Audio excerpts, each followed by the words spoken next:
Chers auditeurs, Dear listeners, bonjour. welcome to Comme d'Archi Podcast Season 6. Saison 6, dans le monde fascinant des architectes. And in the architectural projects. Je suis Anne-Charlotte Deponte, passionnée d'architecture et docteur des universités en histoire de l'archi. I am one of the spokespersons of Anne-Charlotte, who is a PhD in architecture history. Merci. Thank you D'être avec moi aujourd'hui. to be with us today. Et And maintenant, now, lundi en français, place au talent. and Wednesday, let's talk projects. In English, of course.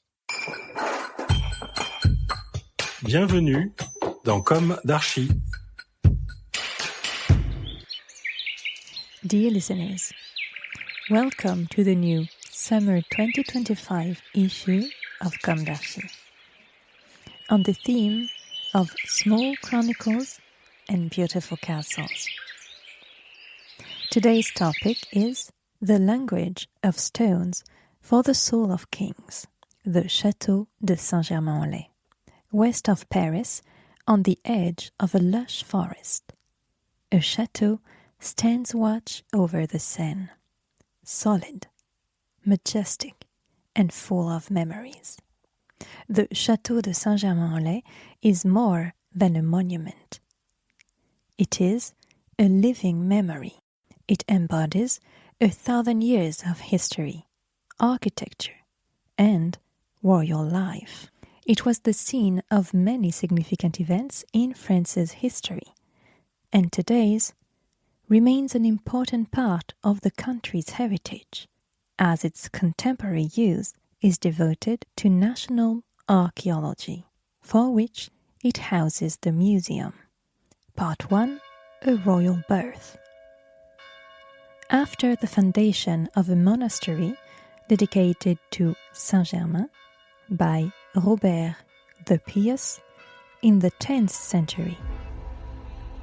It was King Louis VI, the Fat, or the Awakened, or the Battler, 1108-1137, fifth king of the direct Capetian dynasty, who was the first to have a royal residence built around 1120 on le Plateau de Laye. This was a strategic choice. The air was pure, and the nearby forest was perfect for hunting.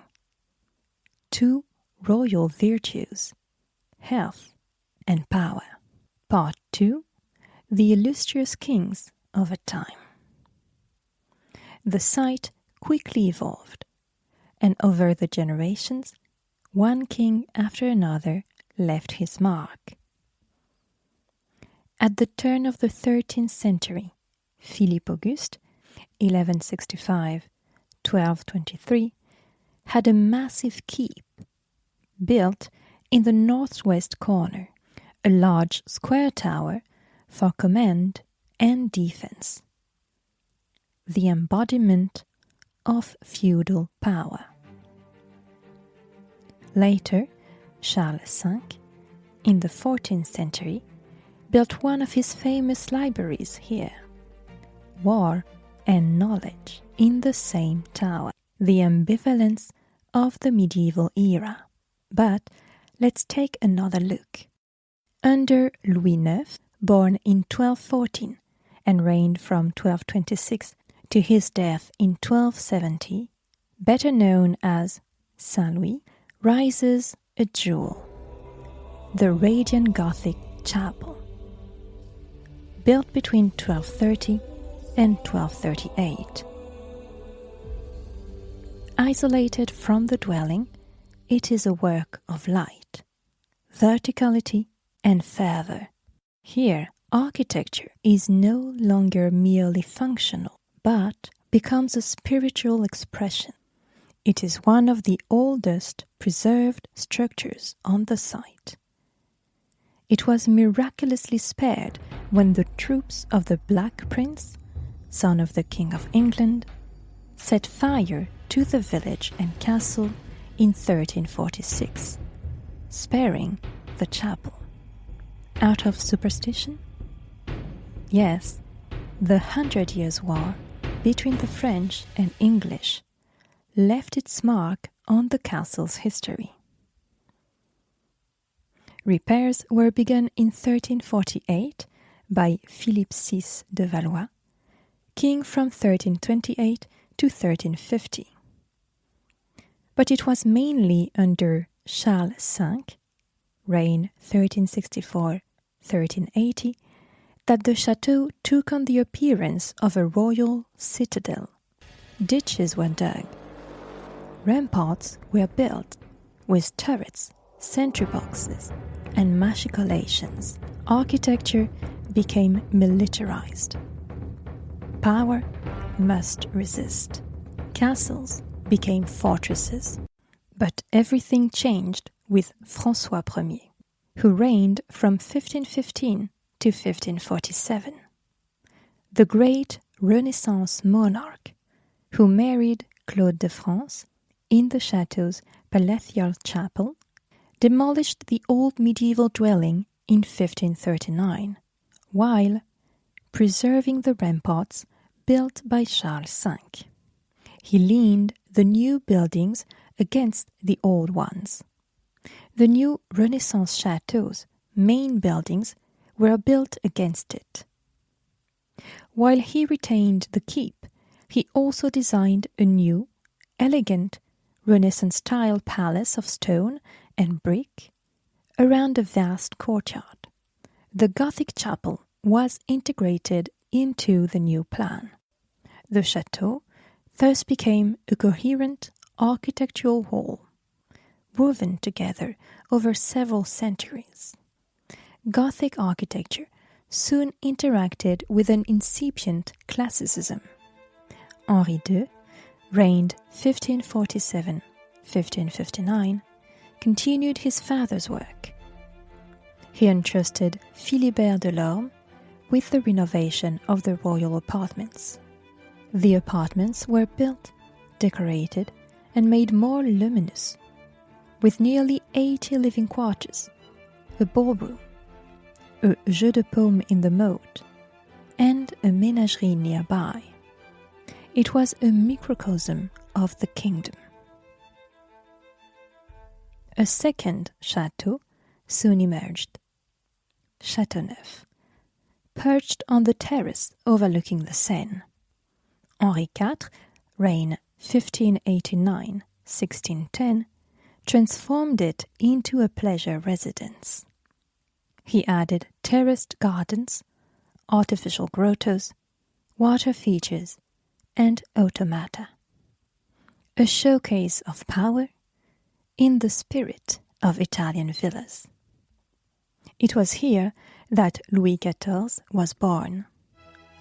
He grew up in Saint-Germain, became attached to it, and founded his court here, giving the chateau a last breath of grandeur. He commissioned Jules Hardouin-Mansart to carry out a new extension. 5 corner pavilions were added. The effect was massive. Louis XIV didn't appreciate it.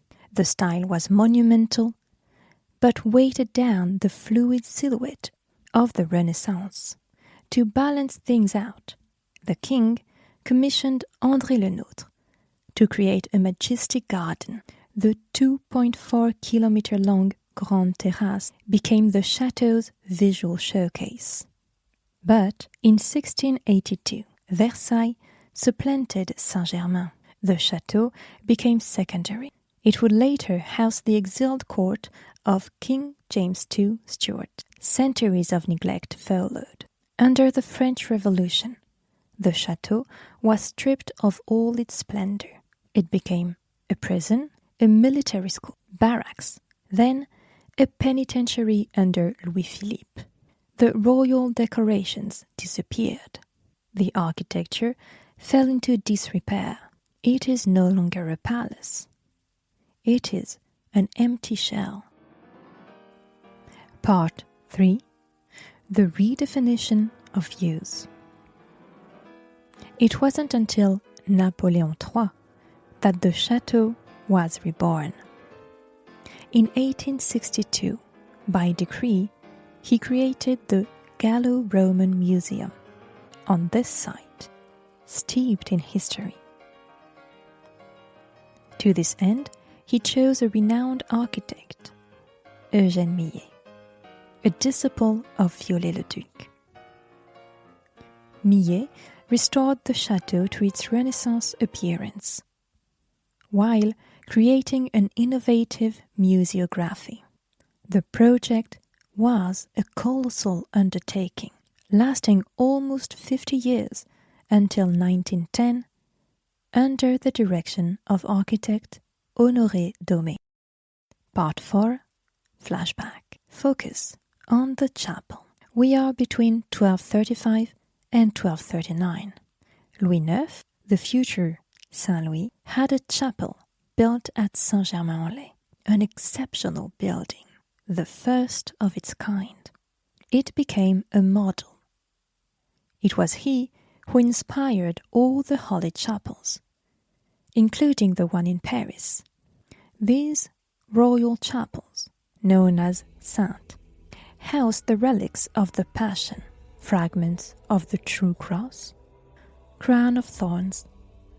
Saint Louis bought them from the Emperor of Constantinople. He worships them. He exhibits them. The Saint-Germain Chapel is 27 meters long, 11 meters wide, 16 meters high.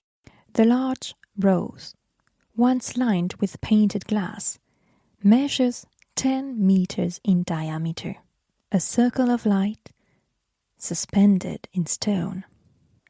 It's a masterpiece of Rayonnant Gothic, a style born in the 1230s.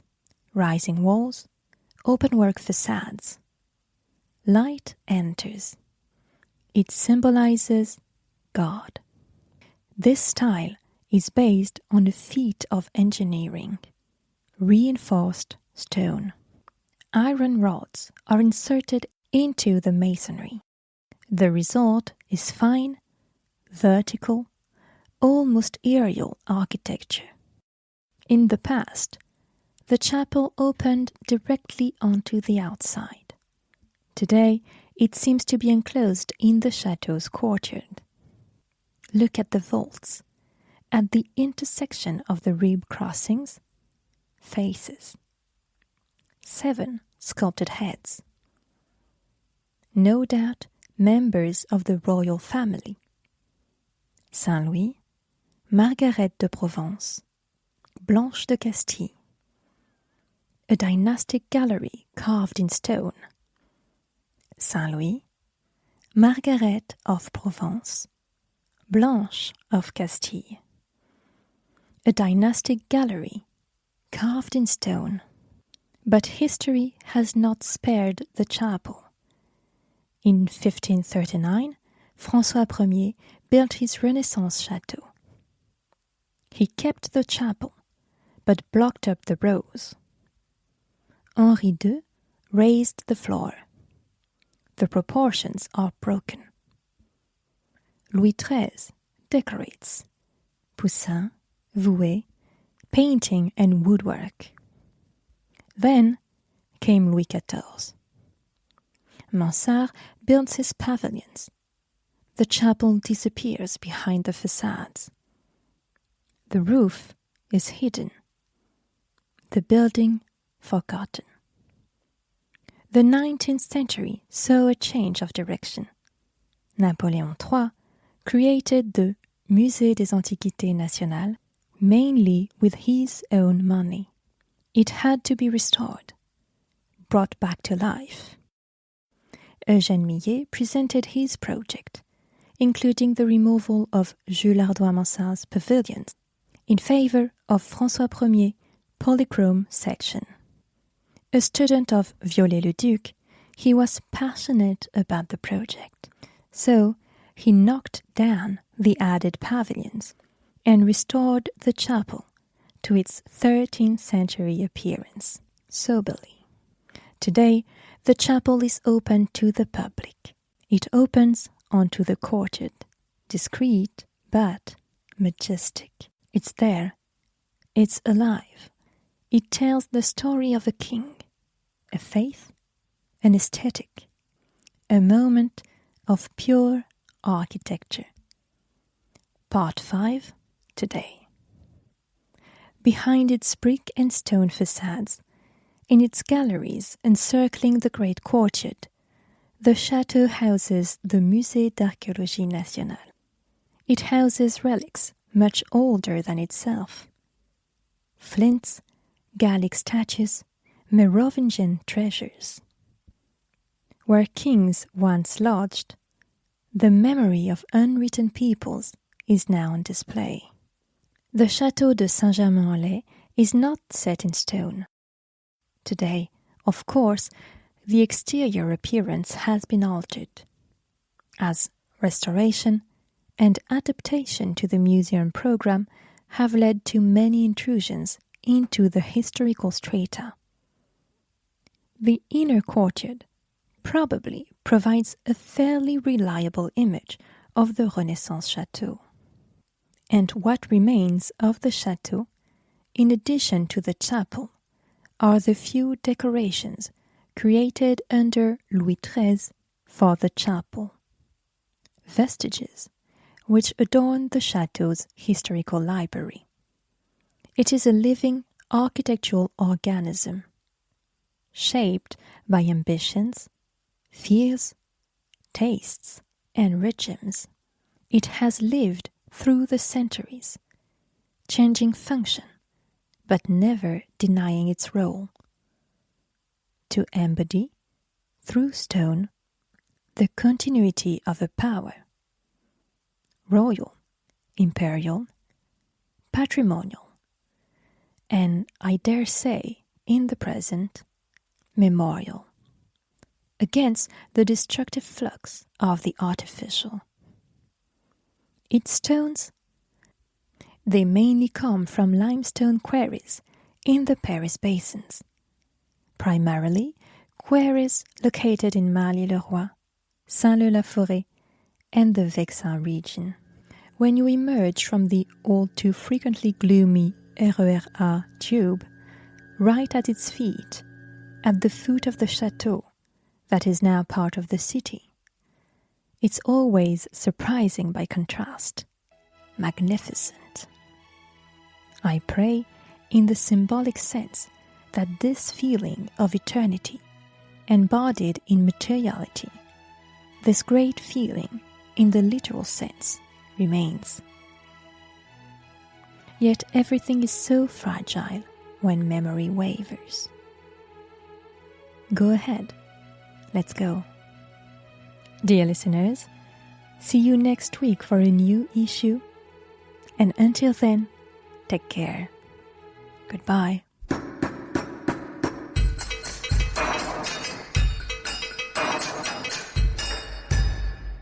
Thank you for listening. Don't forget to tune in to our previews on Instagram at Comme d'Archi Podcast. If you enjoy this podcast, don't hesitate to promote it by giving it 5 stars and a little comment on Apple Podcast or on your favorite podcast platform. And above all, subscribe to listen to all of our episodes for free. See you soon, and until then, take care of yourself.